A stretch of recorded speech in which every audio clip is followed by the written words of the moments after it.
Biden is racially equiting us to death. Middle East peace created by Trump is looking to be undone by the Biden administration. And teachers suck. Finally, let's listen to our video montage of Jen Psaki, I think her name is, this is by Grabian, answering questions to the media. And we can see where things are going to go in the next 4 years. I'll circle back if there's more I can share with you. But I'll circle back with you if there's more to convey. I'll have to just circle back with you. We can circle back with you. I'm happy to circle back with you. I can circle back. I will have to circle back on that one. That's an excellent question. Oh, such an important question. We will circle back with you, and we'll circle back with you. It's an interesting question, but we'll circle back. I'm happy to circle back, but I'll have to circle back with you on it. It's a good question, but we'll circle back with you on this today. We will certainly circle back with you more directly. I hate to disappoint you, but I will have to circle back with you on that as well. Either she is the dumbest press secretary ever released on the public, or she just doesn't know shit and she's just trying to hide stuff. Yeah, this is what we can expect for the next 4 years. This is Gene. You're listening to Dumbasses Talking Politics.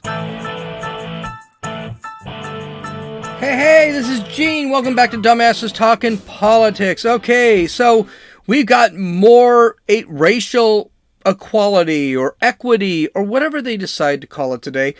Today Biden, it's Tuesday, today Biden decided to call it both. He said equality and then he went on to equity.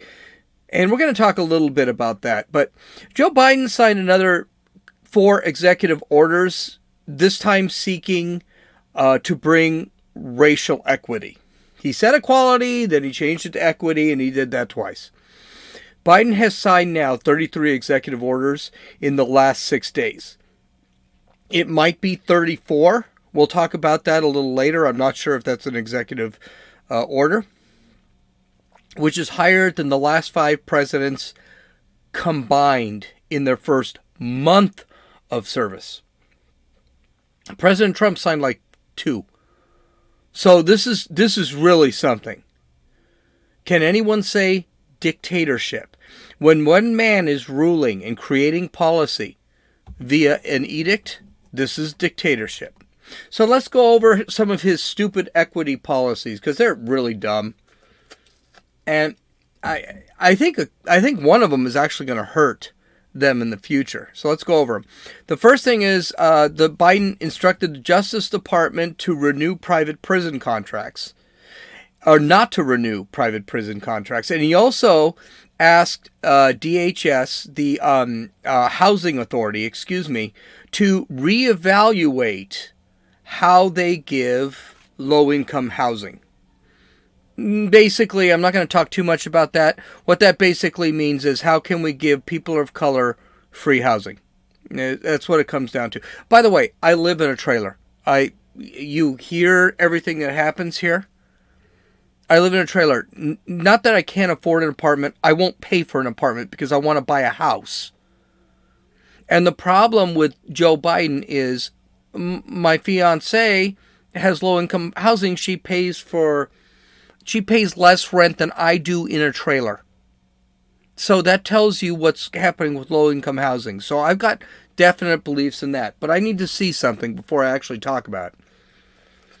So here's what the order says. The order says that there is a disappropriate number of people of color currently incarcerated in the United States. It claims privately operated criminal detention facilities consistently underperform federal facilities with respect to correctional services, programs, and resources that help prepare inmates to re-enter society.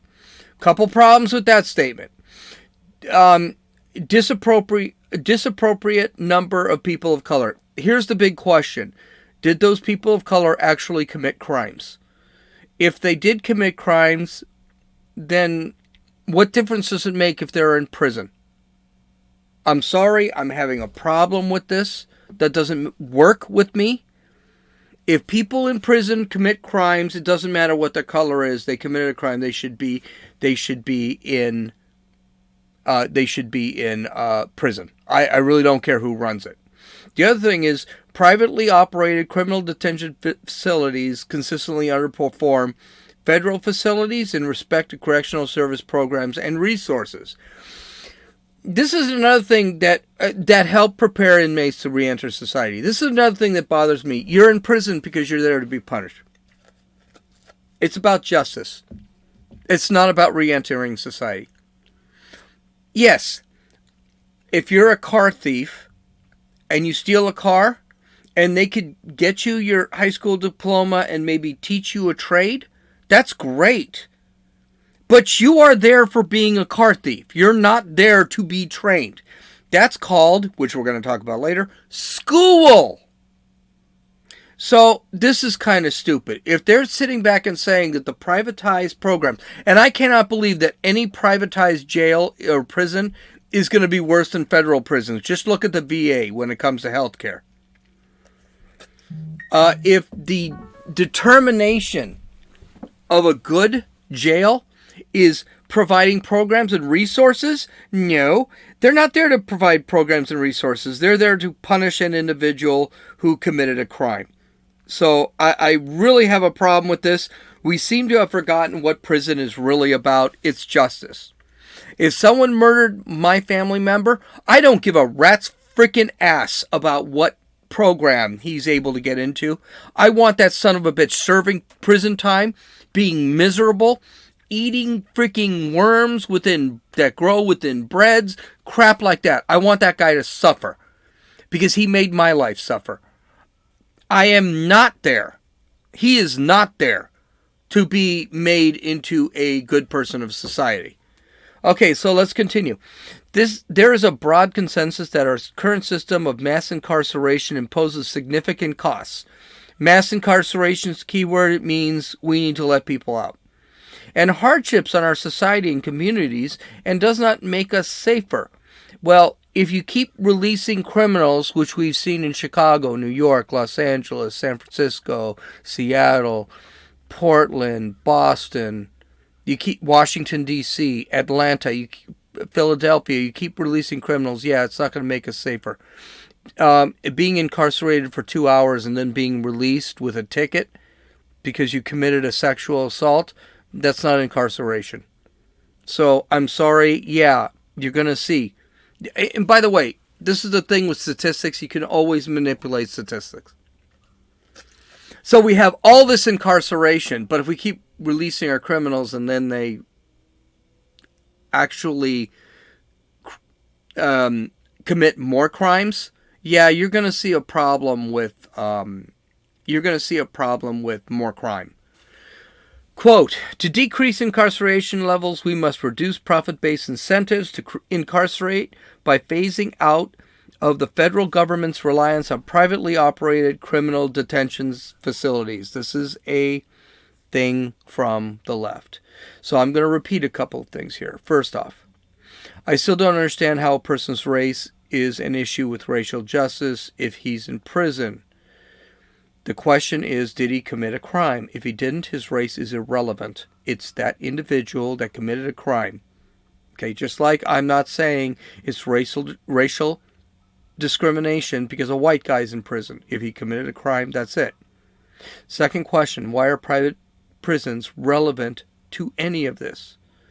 Is Microsoft actually convicting these criminals and sending them to prison? Of course not. The courts are convicting people and sending them to prison. So to sit back and blame private prisons because there is a higher level of people of color in prisons is stupid. Because those private prisons aren't actually convicting them, they're just housing them. Finally, not a lot of convicted criminals are in private prison. Probably less than 10%. Last I looked, it was like 9,000 people were in private prisons. So what's the point of all this? Because it's really not doing anything. Well, it's to close prisons. That's the goal here. Let people out, let people be free, and let anarchy reign in our country. That is the point of the left. If you have any doubts, look at Antifa. In another executive order, Biden has recommitted federal government to respect tribal sovereignty. Now, I could read this. Oh, well, I'm going to read this because there is something in it that I find interesting. So the order reads in part, American Indians and Alaska Native tribal nations are sovereign governments recognized under the Constitution of the United States, treaties, statutes, executive orders, and court decisions. It is a priority of my administration to make respect for tribal sovereignty and self-governance, commitment to fulfilling federal trust and treaty responsibilities to tribal nations, and regular, meaningful, and robust consultation with tribal nation cornerstones of federal Indian policy. Of course, the Biden, in a previous EO, basically said that you can't drill on federal lands, and who does that hurt? The Ute Indians in New Mexico. So, the United States has made solemn promises to tribal nations for more than 2 centuries. Honoring those commitments is particularly vital now as our nation faces crises related to health, the economy, racial justice, and climate change. All of which disappropriately harm Native Americans. History demonstrates that we best serve Native American people when tribal governments are empowered to lead their communities and when federal officials speak with and listen to tribal leaders in formulating federal policies that affect the tribal nations. I just got to ask one question. Why is this a thing? Don't we already have laws that do this? Don't they get government subsidies?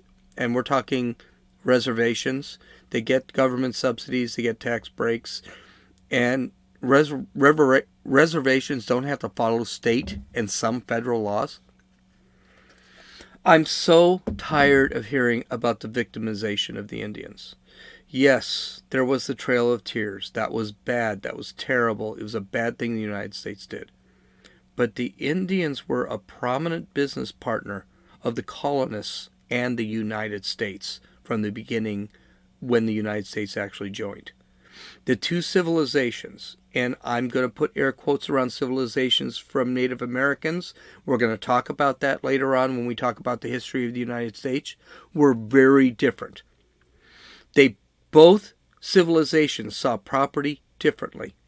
They saw the value of money and goods differently. The Indians didn't want money, they wanted goods. The Americans wanted goods, and that's the American colonists and the United States citizens. And the Indians were not peaceful. This seems to be something that everyone really brings up constantly. They weren't the peaceful environmentalists that sang Kumbaya before the colonists came. They warred with the colonists. They warred with each other. They had slaves. They had cannibalism. That scalping thing actually came from the Native Americans. So let's not keep bringing up the Native Americans as this peaceful thing. Yes, they were victimized. Yes, we killed 75% of their population. Between 75 and 90% of their population. Depending on who you talk to, by the way. And we're going to talk about that when we talk about U.S. history. But they also slayed about 35% of the colonists in wars. I don't advocate that all Native Americans should die. I'm not saying that history happens and it is never... I'm saying that history does happen and it's never one-sided, like the left wants you to believe. Most history involves violence. This is something we need to remember. I wish I could remember. I think it was actually, and I know he didn't quote this, but it was actually in Fury, the movie Fury. Concepts, ideals are peaceful. History is violent. Well, history was violent with the Native Americans. And trust me, the Native Americans put in their own fair share of this whole thing. Okay, so let's go into Asian Americans and Pacific Islanders, because that's the next EO. I'm not even going to... I don't even know what this whole thing's about. I'm not even going to talk about it because I'm already running long. Last I checked, Asian Americans actually have higher employment and higher incomes than any other race in the country, including whites. Where are they discriminated against? Is when it comes to getting into colleges. Then they have to wait behind other people of color. Asians are seen as white when it's convenient. Then they're seen as people of color when it comes to Joe Biden throwing out a executive order. This sounds like Joe Biden is just trying to cover his bases. Okay? Asian Americans, even Japanese Americans, reparations were given to them during the concentration camps that were set up during World War II in the United States. But it sounds like he's trying to make everyone feel warm and cozy. And he can't leave out, he definitely cannot leave out the Asian Americans and the Pacific Islanders. That was the other group that he was talking about. Though we really don't have a heavy population of Pacific Islanders. According to the Wall Street Journal, the Biden administration has imposed a temporary freeze. This could be the executive order number 34, I'm not sure. Imposed a temporary freeze on U.S. arms sales to Saudi Arabia and the United Arab Emirates as it reviewed billions of dollars of weapons transactions approved by former President Donald Trump, according to U.S. officials. The review, the official said, includes the sale of precision-guided munitions to Riyadh, as well as top-line F-35 fighters to Abu Dhabi, a deal that Washington approved as part of the Abrams Accord, in which the Emirate UAE established diplomatic relations with Israel. They said Emirates, but I can never pronounce that correctly, so I decided to say UAE.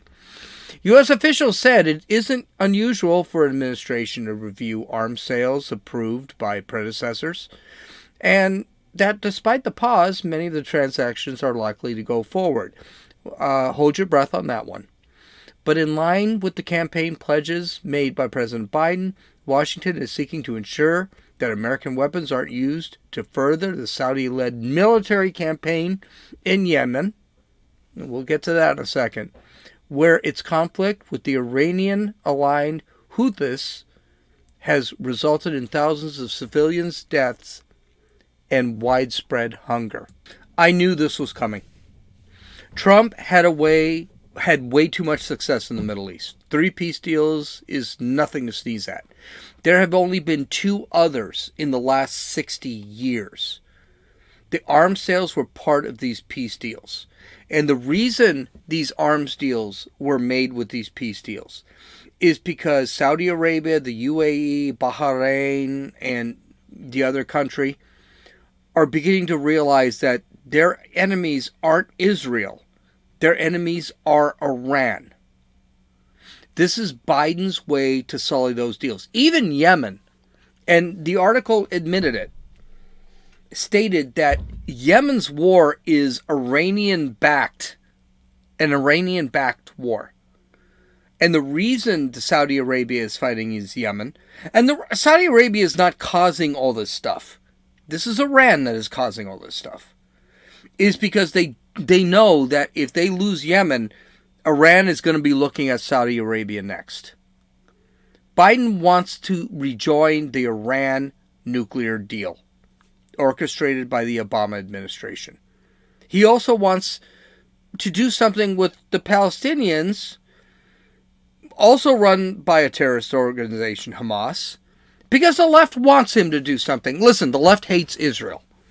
And Israel was going to take it in the ass no matter what happened with the Biden administration. He cannot organize some sort of deal with Palestine and deal with Iran if there's peace between Israel and other Arab countries. That's it. Peace was not a good thing for the Biden administration or the left. It was thought that Israel was in trouble when the Biden administration jumped in. And so far, everything we see shows that Biden is going to hurt Israel. We'll have to see if Biden's going to be the first president to actually go in and purposely destroy Middle East peace. Because that's what he's saying. Biden's got a good thing going for him right now. All he has to do is continue what Trump's doing, and he's destroying everything that Trump is doing. This is a very bad thing. We could have literally, Biden himself could have 3 to 4 countries join Mideast peace with Israel in his next 4 years. He will not do it, including Saudi Arabia. And he can take credit for Saudi Arabia, even though Saudi Arabia was a Trump thing. But this is a disaster. And I think they're lying when they say, oh, well, most of this is probably going to go through. I don't think it's going to go through. I think they're going to try to break Mideast peace. Because that's the only way they could Why is it Democrats on the left just really want to make peace with terrorist organizations? I don't know. The terrorist organizations are like the left in that, yeah, you gave us peace, but now we're going to fuck you up. And Islam, not a religion of peace.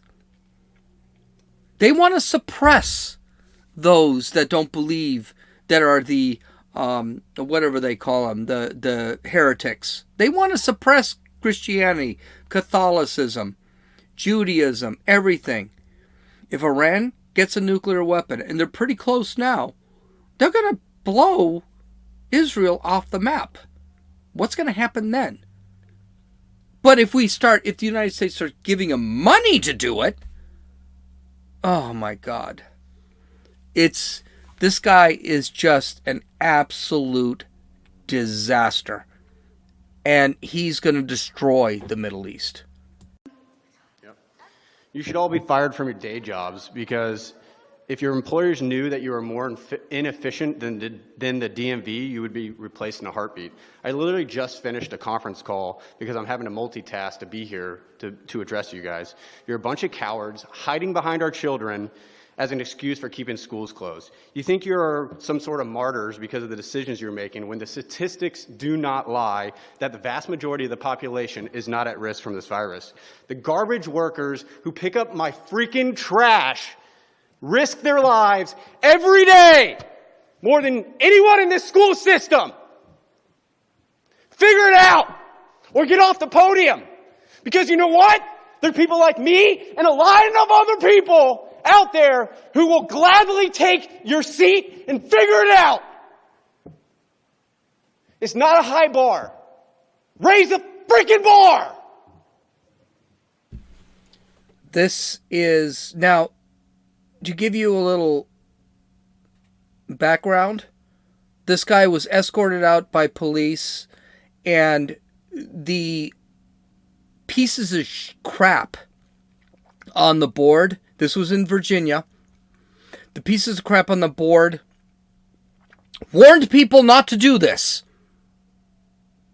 The anger in this country is absolutely insane on why kids can't go to schools. And this whole thing started with Chicago, who basically said, okay, kids need to go back to school. And the Chicago Teachers Union said, we're not going back. And then when the mayor, Lori Lightfoot, the cowardly mayor of Chicago, I'd say she's the worst mayor in the country, and she's probably tied with like 8 of them, sat back and said, quote, "This is a great disappointment.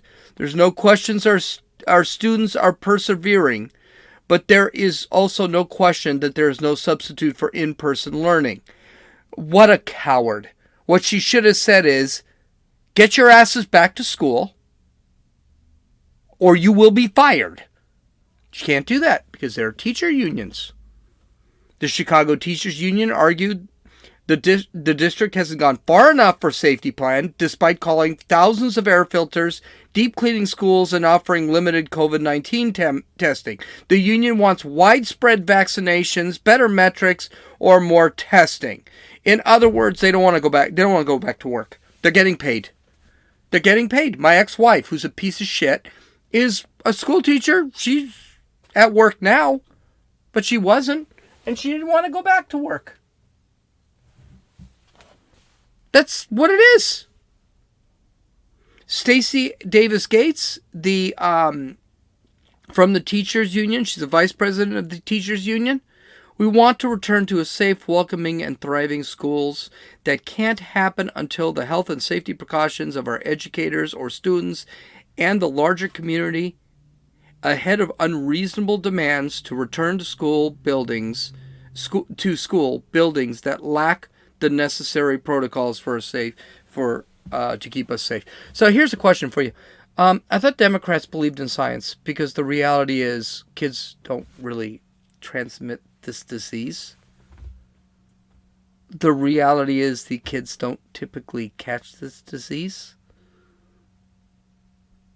Under the age of 10, there have been less than 50 children throughout the country that have actually died of this disease. And here's what we do know. And this is all science. This is all statistics. We know that kids are committing suicide at a higher rate. Now, my fiance, I'm not going to say that.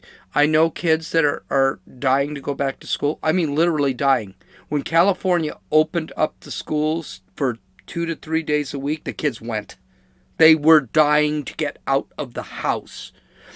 And kids don't have the attention span to actually deal with online learning. I barely had the attention span to work from home.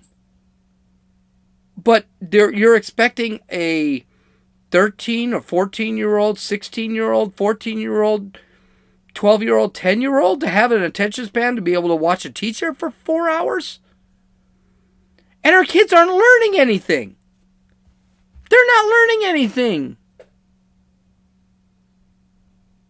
I was helping someone the other day with their history because I know U.S. history. And I was saying, did you read what they said? Because this is basic U.S. history. No. I was helping someone with their civics test for their citizenship. She couldn't answer one freaking question. She didn't know who the first president of the United States was.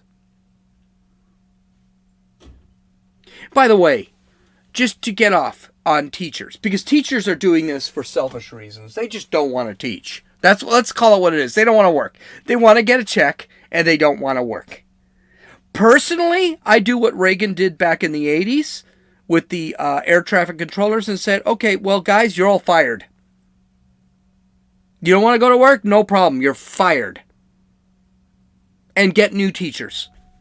And by the way, the old teachers ain't exactly teaching our kids shit anyway. So why are we even faking all this crap? But I am one person. Right now, I'm going to say this. And that guy in that clip hit it right off the bat. I am not a embracer of teachers. I don't think teachers hold any value in our society. Especially since our kids can't frickin' add. And they don't know who the first president of the United States is.